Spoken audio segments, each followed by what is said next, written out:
사도신경으로 우리의 신앙을 고백하겠습니다. 나는 전능하신 아버지 하나님 천지의 창조주를 믿습니다. 나는 그의 유일하신 아들 우리 주 예수 그리스도를 믿습니다. 그는 성령으로 잉태되어 동정녀 마리아에게서 나시고 본디오 빌라도에게 고난을 받아 십자가에 못 박혀 죽으시고 장사된 지 사흘 만에 죽은 자 가운데서 다시 살아나셨으며 하늘에 오르시어 전능하신 아버지 하나님 우편에 앉아 계시다가 거기로부터 살아있는 자와 죽은 자를 심판하러 오십니다. 나는 성령을 믿으며 거룩한 공교회와 성도의 교제와 죄를 용서받는 것과 몸의 부활과 영생을 믿습니다. 아멘. 고등부 여러분 안녕하세요. 네, 반갑습니다. 지금 코로나19로 인해서 교회에서가 아니라 이렇게 집에서 예배를 드리게 되었습니다. 빨리 코로나19가 종식되기를 바라며 지금 우리 이 시간 원하고 바라고 기도합니다로 하나님께 찬양을 올리도록 하겠습니다.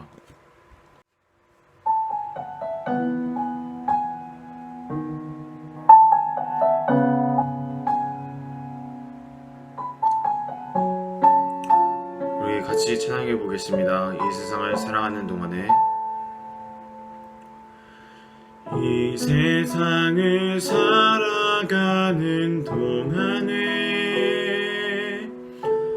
나의 힘을 의지할 수 없으니 기도하고 낙심하지 말 것은 주께서 참 소망이 되심이라.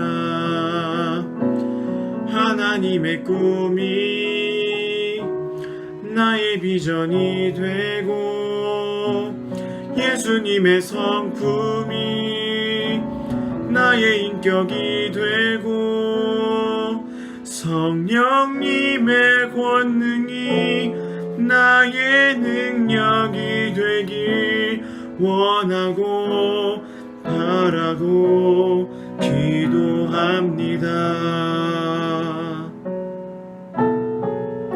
다시 한번 찬양하도록 하겠습니다. 이 세상을 살아가는 동안에 나의 힘을 의지할 수 없으니 기도하고 낙심하지 말 것은 주께서 참 소망이 되심이라. 주의 길을 걸어가는 동안에 세상의 것 의지할 수 없으니 감사하고 낙심하지 말 것은 주께서 참 기쁨이 되심이라.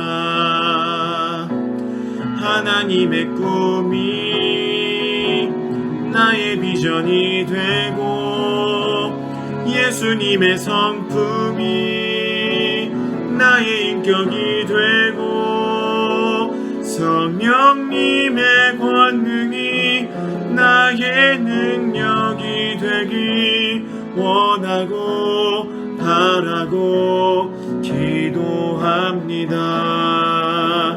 하나님의 꿈이 나의 비전이 되고 예수님의 성품이 나의 인격이 되고 성령님의 권능이 나의 능력이 되길 원하고 바라고 기도합니다.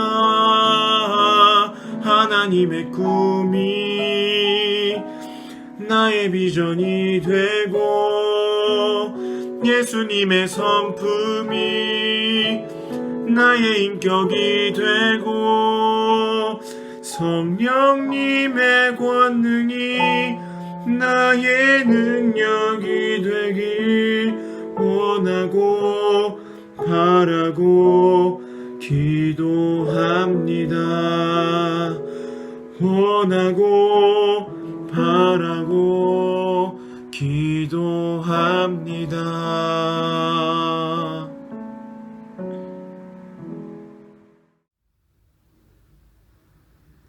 하나님 아버지, 우리의 어려운 상황을 잘 아시는 아버지, 우리의 기도를 귀 기울여 들어주시는 줄 믿습니다. 최근 코로나 확진자가 급격하게 증가하여 대면 수업도 어려워지고 예배도 집에서 드리게 되었습니다. 주님, 우리를 불쌍히 여겨주셔서 이 전염병 상황이 빨리 끝나게 해 주시옵소서. 병상에서 고통받고 있을 확진자들을 붙들어 주시고 온전히 치유되게 해 주시옵소서. 잘못된 신념과 가치관 때문에 가족과 사회를 위험에 빠뜨린 사람들을 불쌍히 여겨 주셔서 그들이 죄에서 돌이킬 수 있도록 도와주시옵소서. 또한 한국 교회가 내부로부터 개혁하고 또 그늘진 곳을 돌아볼 수 있는 계기로 삼을 수 있게 해 주시옵소서. 하나님, 우리들의 마음을 붙잡아 주시옵소서. 뜻한 일들이 계획대로 이루어지지 않아서 상심할 때가 많습니다. 더 크신 계획을 가지고 계신 하나님을 바라보게 해주시고 실패의 자리에서 다시 일어날 수 있는 용기를 주시옵소서. 우리에게 주신 많은 기회들을 감사하게 여기고 두려움 없이 세상 속에 나아갈 수 있는 우리 고등부 친구들 되게 해 주시옵소서. 모든 걸음마다 하나님을 신뢰하며 나아가는 우리 친구들 되게 해 주시옵소서. 이 모든 말씀 예수 그리스도의 이름으로 기도합니다. 아멘. 오늘 우리에게 주신 하나님의 말씀은 이사야서 30장 18절에서 19절입니다. 제가 봉독하겠습니다. 그러나 여호와께서 기다리시나니 이는 너희에게 은혜를 베풀려 하심이요 일어나시리니 이는 너희를 긍휼히 여기려 하심이라. 대저 여호와는 정의의 하나님이시니라. 그를 기다리는 자마다 복이 있도다.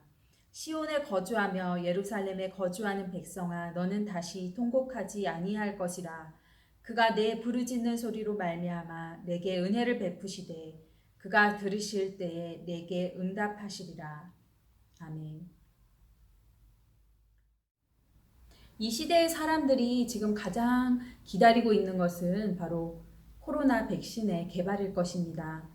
백신이 개발되기 전까지는 아무래도 우리가 이전의 삶으로 돌아갈 수 없을 테니까요. 그런데 그것이 언제 일어날지 우리는 알 수 없지만 지금 할 수 있는 것은 지금 이 기다림의 시간을 어떻게 보내느냐 하는 것입니다. 하나님은 이 시간을 어떻게 우리가 보내기를 원하실까요? 오늘 말씀을 통해서 은혜 나누기 원합니다. 오늘 18절은 이렇게 말합니다. 그러나 여호와께서 기다리시나니 이는 너희에게 은혜를 베풀려 하심이요. 하나님께서는 힘들고 어려운 시기를 보내는 우리를 잠잠히 기다리고 계십니다. 어떻게요? 정자세로 우리를 주시하면서 기다리고 계십니다. 하나님께서 침묵하시고 또 손 놓고 계시는 듯이 보일 때에도 하나님께서는 뭔가 일하고 계십니다. 우리들은 그 정적이나 침묵을 잘 참지 못합니다. 그래서 뭔가 아무 일도 일어나지 않는 것 같으면 빨리 뭔가 다른 할 일을 찾아 나서고 어떤 도움이 오지 않을 때에는 내가 그 도움을 찾아 나서기도 하지요. 하나님은 이렇게 우리의 믿음을 어떤 시간의 시험대 앞에서 좀 두기도 하시는 것 같아요. 하나님 이 상황에 대해서 마치 아무 일도 아무것도 하지 않는 것 같을지라도 그 시간 동안에 뭔가를 하고 계세요. 이 성경을 보면요. 하나님께서 뭔가 우리를 돕기 위해서 얼기설기 복잡하게 꼬여있는 일들을 해결하고 계시는 시간으로 그 시간들을 사용하시기도 하고 또 때로는 희망의 씨앗을 키워가시는데 그 시간을 사용하기도 하세요. 오늘 이사야의 말씀은 또 이런 경우와는 또 다르게 하나님께서 우리를 기다리고 계시는데요. 그것이 어떤 것이냐? 오늘 말씀을 보면요. 하나님께서 자기 백성이 헛된 것을 의지하는 것을 그냥 바라보시면서 우리가 그것을 파괴적인 그 결말을 그냥 충분히 좀 겪고 또 고통스러운 시간을 보내고 또 아무것도 남지 않게 되어서 탄식하면서 하나님을 부르고 하나님께 호소하는 그런 시간을 충분히 갖도록 좀 기다려주시는 그런 하나님인 것 같습니다. 이 말씀에서 하나님의 기다림은 하나님의 자녀들이 하나님에게서 등을 돌리고 다른 것을 의지하는 시간이에요. 그런데 이 시간 동안 하나님께서는 우리에게서 눈을 떼지 않으시고 우리가 충분히 애통하고 또 하나님께로 돌이키기를 기다리고 계신다는 것입니다. 그리고 하나님을 구하는 이 자기 자녀들에게 회복하는 은혜로 부어주시기 위해서 은혜를 준비하고 계십니다. 18절 말씀은 이어서 이렇게 말합니다. 일어나시리니 이는 너희를 긍휼히 여기려 하심이라. 하나님께서는 이렇게 가만히 정적인 자세로 앉아 있다가 백성들의 탄식하는 소리를 또 그 간구를 듣고 이제 이때다 하고 일어나시는 그런 이미지가 여기에 나타납니다. 드디어 뭔가 액션을 취하려고 일어나는 그런 동적인 이미지를 한번 여러분 머릿속에 떠올려 보세요. 저는 이런 이미지가 떠올라요. 수영 선수나 육상 선수가 준비 자세를 하고 있다가 ready, get, set, go 하면 용수철처럼 팍 튀어나가는 것처럼 하나님께서도 우리가 부르기를 기다리고 계시다가 그 소리가 이렇게 귀에 들려올 때 이때다 하고 일어나시는 거죠. 그리고 그 행동은 긍휼의 행위로 우리에게 주어집니다. 뭔가 억울하고 힘들고 또 아주 불쌍한 사람, 아무도 도와줄 방법이 없는 그런 상황에 빠진 자녀들을 위해서 하나님께서 이제 나서신다. 이 말씀을 주고 계십니다. 하나님의 긍휼은 어떤 방식으로 우리에게 오는 걸까요? 고대 이스라엘 사람들에게는 농사와 가축을 기르는 것이 가장 중요한 생존의 요건이었습니다. 그래서 그들에게는 하나님께서 제때에 비를 내려주시고 또 농작물이 잘 자라게 해주시는 것이 긍휼함의 표지였어요. 또 가축들도 이 들판에서 풀을 뜯고 목마르지 않게 사는 것, 또 이스라엘을 에워싼 적들로부터 백성들을 구해주시는 것, 이 또한 하나님의 긍휼이었어요. 또한 이 하나님의 긍휼은 마음이 가난한 사람들, 세상 어디에도 도움을 구할 곳이 없는 힘없고 빽없는 사람들을 옹호해주는 그런 하나님의 선함과 정의로움을 통해서도 나타났습니다. 하나님이 오늘날 우리에게 긍휼 베풀어 주시기를 원하는 것은 이런 모습들로 나타납니다. 앞으로 어떻게 살아야 할지 막막한 사람들에게 소망을 주시고 또 꿈꿀 수 없는 사람들에게 꿈을 꿀 수 있게 해주시고 또 길을 찾지 못해서 헤매는 사람들에게 또 길을 열어주시고 또 사람들과의 관계 속에서 상처받고 또 마음을 닫아버린 사람들에게 관계의 회복과 위로를 주시기를 하나님 간절히 원하고 계시는 것이죠. 여러분에게 어떤 사정들이 있는지 저는 잘 모릅니다. 하지만 여러분이 하나님을 바라보고 하나님께 간구하여서 이 약속하신 긍휼하심을 받아서 누릴 수 있기를 원합니다. 19절의 말씀은 시온에 거주하며 예루살렘에 거주하는 백성아 너는 다시 통곡하지 아니할 것이라. 그가 내 부르짖는 소리로 말미암아 내게 은혜를 베푸시되 그가 들으실 때에 내게 응답하시리라고 말하고 있습니다. 시온에 거주하고 예루살렘에 거주하는 것은요, 폐허가 된 곳에 주저앉아서 그 지난날의 영광을 떠올리면서 막 슬퍼하는 그런 백성들을 말하는 거예요. 동시에 또 하나님을 떠나지 않고 그 폐허의 장소 안에서 그냥 머무르면서 그냥 내가 정말 이 상황 속에서 하나님밖에 부를 분이 없구나 라고 그냥 주저앉아서 탄식하면서 부르는 그 사람들, 그런 사람들인 거예요. 아주 가난한, 마음이 아주 가난한 사람들인 거죠. 그저 그 자리에서 애통하고 하나님을 바라보고 있는 그 사람들에게 이사야 선지자는 하나님이 지금 너희 그 울음을 듣고 계신다, 들으시고 너에게 응답하신다 라고 말해주는 것입니다. 하나님은 이렇게 지극히 슬프고 안타까운 상황 속에 주저앉아 있는 사람들에게 희망의 빗줄기를 선물해 주시는 거예요.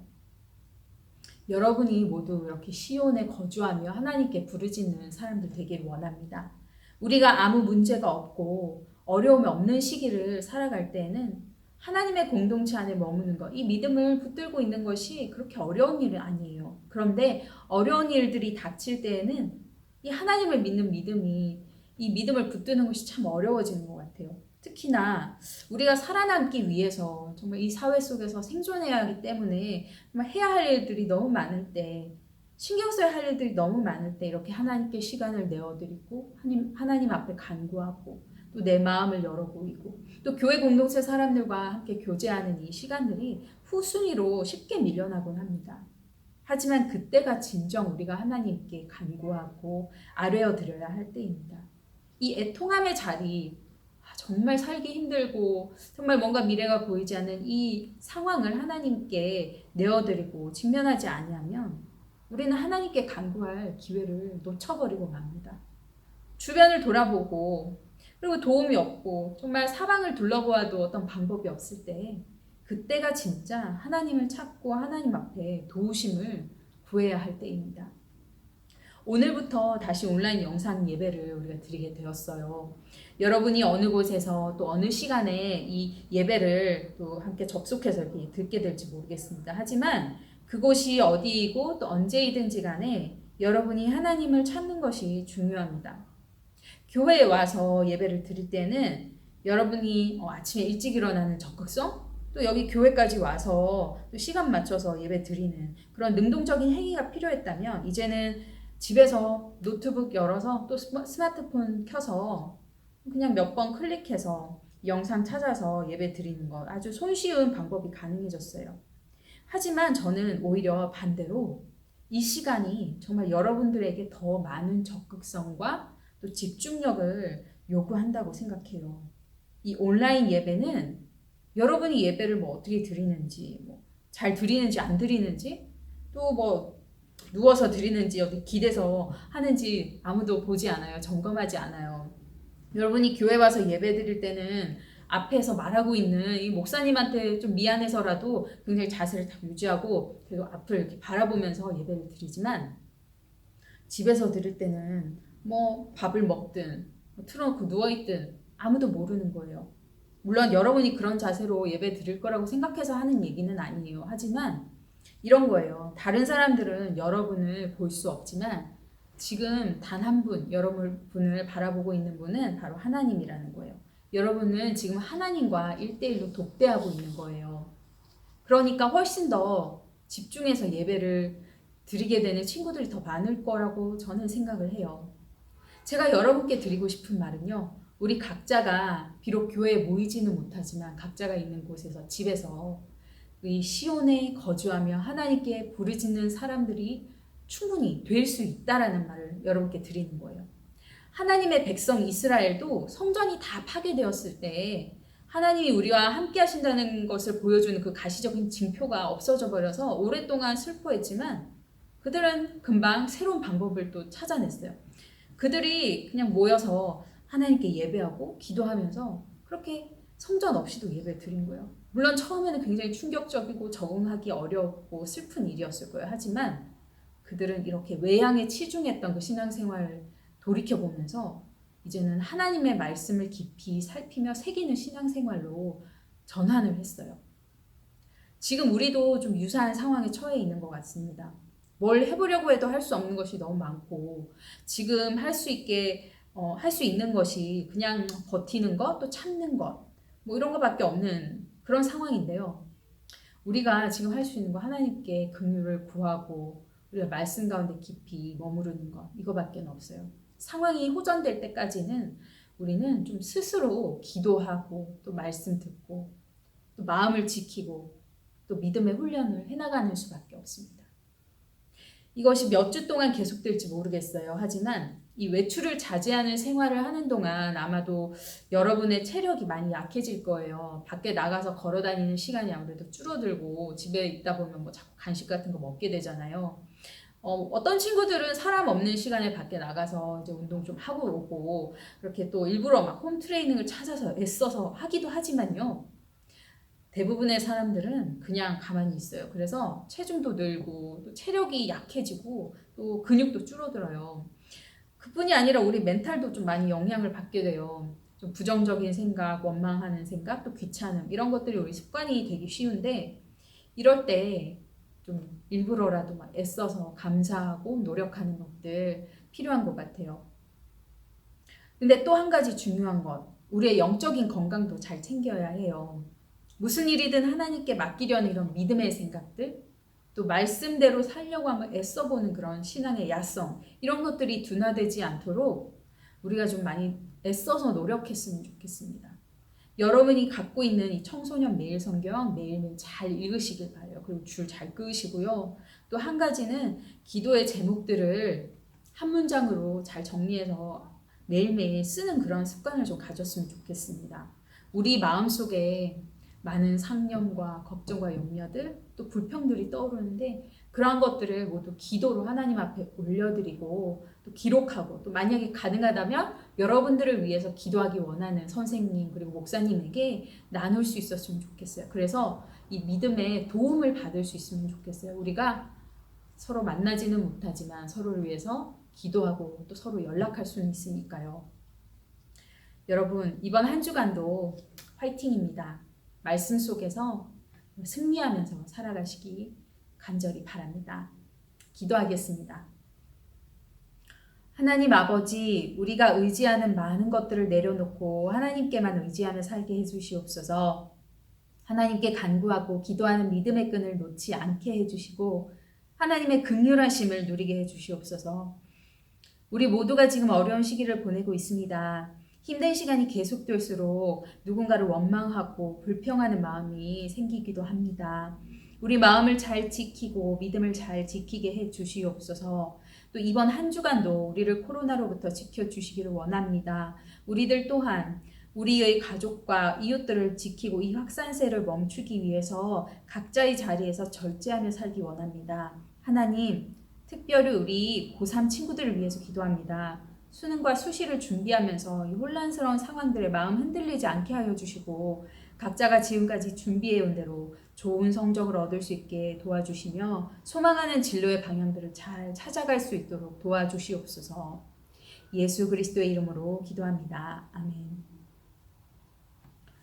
이제는 우리 구주 예수 그리스도의 은혜와 하나님의 사랑과 성령의 교통하심이 하나님만을 의지하길 원하는 고등부 모든 형제 자매들 위해 영원히 함께 하시기를 간절히 축원하옵나이다. 아멘.